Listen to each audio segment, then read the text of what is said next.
বুধবার বিশ্ববঙ্গ বাণিজ্য সম্মেলনের প্রথম দিন থাকবেন 40টি দেশের 200 জন প্রতিনিধি। মুখ্যমন্ত্রীর দাবি, এই 40টি দেশের মধ্যে 20টি দেশ এই সম্মেলনের পার্টনার। সম্মেলনে প্রধান অতিথি হিসেবে থাকছেন ভুটানের প্রধানমন্ত্রী। যোগদানের কথা ঝাড়খণ্ডের মুখ্যমন্ত্রীর। বাণিজ্য সম্মেলনে যোগ দেবেন মুকেশ আম্বানি সহ দেশের বিশিষ্ট শিল্পপতিরা। আজ 8ম বিশ্ববঙ্গ বাণিজ্য সম্মেলনের সূচনা।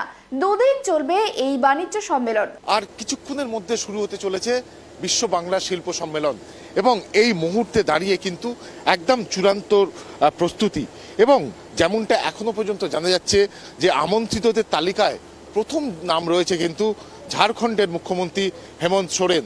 এবং রাজ্যে ভারী শিল্প নিয়ে আসার ক্ষেত্রে কিন্তু অত্যন্ত গুরুত্ব দিয়ে দেখছেন মুখ্যমন্ত্রী মমতা বন্দ্যোপাধ্যায়। এবং সেই জায়গা থেকেই কিন্তু এই বিশ্ব বাংলা শিল্প সম্মেলন দুদিনের হতে চলেছে। এবং অবশ্যই আরও একটা বিষয় এখানে নজরের মধ্যে রয়েছে যে আগামী বছর অর্থাৎ 2026-এ কিন্তু লোকসভা বিধানসভা নির্বাচন রয়েছে রাজ্যে।